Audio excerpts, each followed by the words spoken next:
শুভ দুপুর বন্ধুরা, সবাই তোমরা কেমন আছো? আশা করি সবাই খুব ভালো আছো, আমিও ভালো আছি। তো চলো, প্রতিদিনের মতো আজকেও আমি আমার লাঞ্চের থালি রেডি করছি।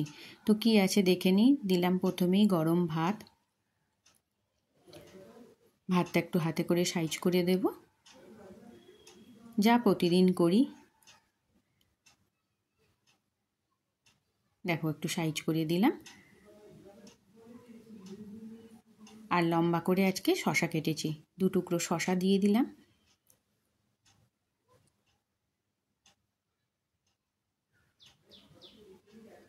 দুটো শশা দিয়ে দিলাম ভাতে।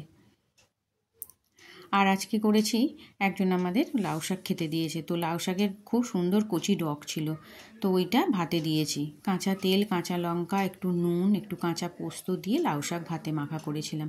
ভীষণ ভালো লাগে খেতে, মানে আমিও খুব ভালোবাসি, ছেলেও ভালোবাসে, যদিও তোমাদের দাদা এটা খায় না। তো চলো, আজকে করেছি হচ্ছে চিকেন স্টু।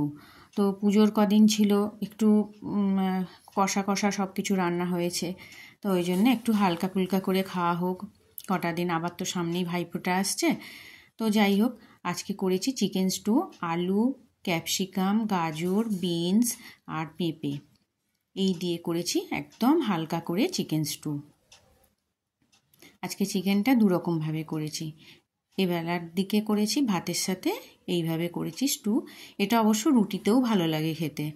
আর করেছি চিকেন ভর্তা। এটা রাত্রে রুটি খাওয়ার করব, কিন্তু ছেলেকে একটু দিলাম এখন সকালে, ও একটু ভাতের সাথে টেস্ট করুক। তো এই চিকেন ভর্তার রেসিপিটা আমি পরের ভিডিওতে দিয়ে দেব, তোমরা দেখে নিও।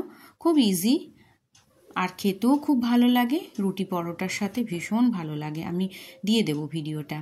তো দেখো, আমার এই লাঞ্চের থালি সাজানো কেমন লাগলো অবশ্যই কমেন্ট করে জানিও। ভালো লাগলে একটা ছোট্ট করে লাইক করে দিও। তোমরা সবাই সুস্থ থেকো, ভালো থেকো, আমার চ্যানেলটাকে সাবস্ক্রাইব করে দিও। আবার আসবো পরের কোনো ভিডিও নিয়ে।